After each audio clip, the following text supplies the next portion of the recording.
First unit का हमारा next lecture है जिसमें हम स्टडी करेंगे कि विल्सन समरफेल्ड क्वांटाइजेशन रूल क्या है।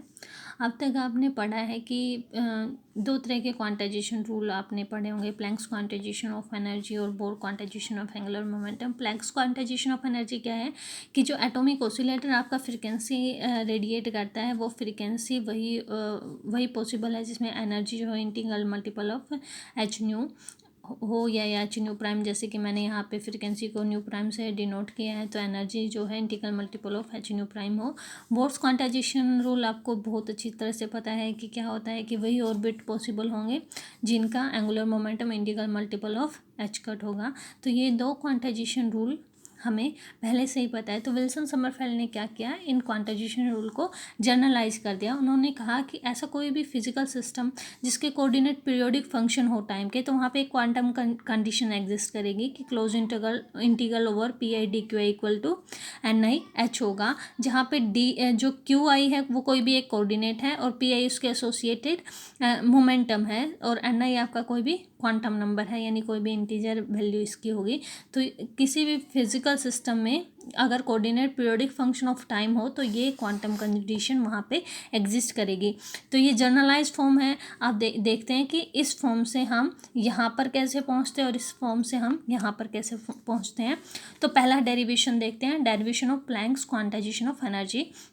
अब यहाँ पे हम देख लेते हैं कि एक one dimensional simple harmonic oscillator हमने ले लिया, पोजीशन कोऑर्डिनेट एक्स ले लिया और लीनियर मोमेंटम पी एक्स ले लिया। तो उसकी जो टोटल एनर्जी होगी वो क्या होगी, काइनेटिक प्लस पोटेंशियल एनर्जी होगी। जैसे कि आपको पता है कि हार्मोनिक ऑसिलेटर में जो पोटेंशियल एनर्जी होती है वो कितनी होती है, हाफ के एक्स स्क्वायर होती है, और काइनेटिक एनर्जी क्योंकि नॉन रिलेटिविस्टिक केस है तो क्या होगी, पी स्क्वायर बाय 2m होगी। अब यहाँ पे इसको एक स्पेशल फॉर्म में हम कर लेते हैं कि equal to X square by 2/k, के को नीचे ले आए या फिर हमने लिख दिया पी स्क्वायर बाय 2m।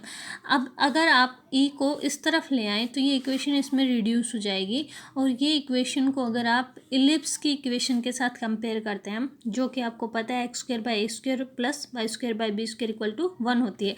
अगर यहाँ से कंपेयर करें, ए क्या होते हैं यहाँ पे इलिप्स की सेमी मेजर एक्सिस और बी क्या है, सेमी माइनर एक्सिस। तो इसके साथ अगर आप कंपेयर करें इस इक्वेशन को, सिमिलर फॉर्म बन रही है दोनों की।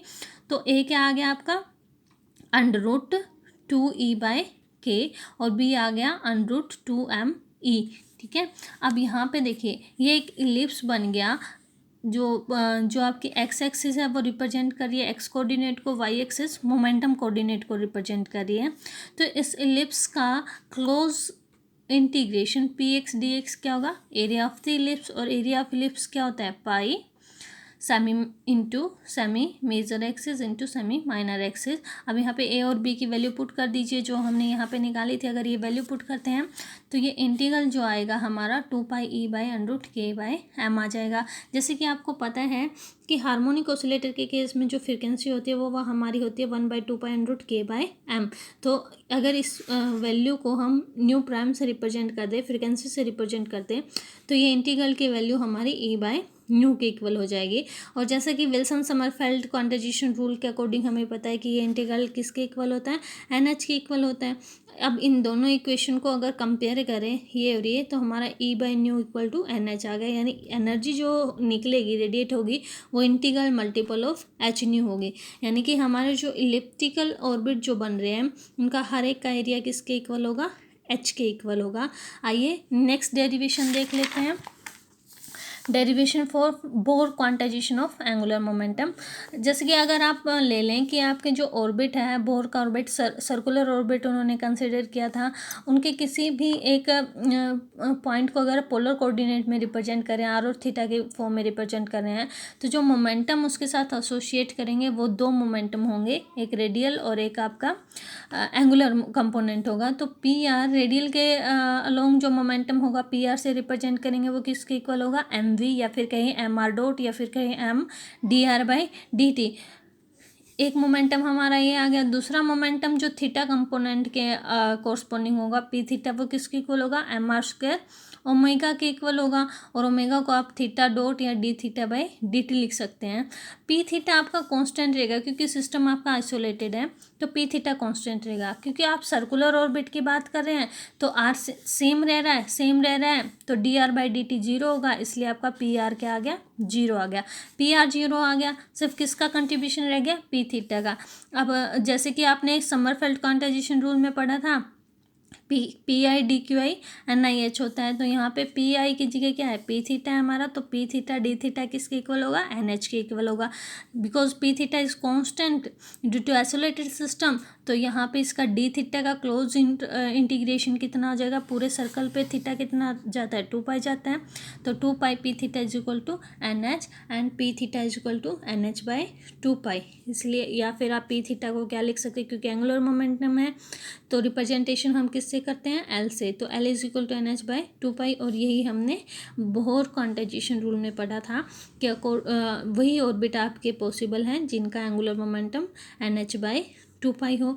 आइए देखते हैं कि बोहर मॉडल की लिमिटेशंस क्या क्या रही। पहली लिमिटेशन तो ये थी बोहर मॉडल की कि अगर आप बोहर थ्योरी को more than one electron system पे अप्लाई करते हैं तो वहाँ पे जो एक्सपेरिमेंटल रिजल्ट आ रहे हैं और जो थ्योरेटिकल रिजल्ट आ रहे हैं वो मैच नहीं कर पा रहे हैं, यानी सिर्फ वन इलेक्ट्रॉन सिस्टम के लिए ये एप्लीकेबल था। दूसरा, उन्होंने फाइन स्ट्रक्चर को एक्सप्लेन नहीं किया। फाइन स्ट्रक्चर क्या है कि अगर आप कंपोनेंट को किसी ऐसे इंस्ट्रूमेंट से देखें जिसकी रिजोल्विंग पावर बहुत ज़्यादा हो तो वो एक single component number of lines में स्प्लिट आपको नज़र आएगा। तो बोहर मॉडल के अकॉर्डिंग आप फाइन स्ट्रक्चर को एक्सप्लेन नहीं कर सकते।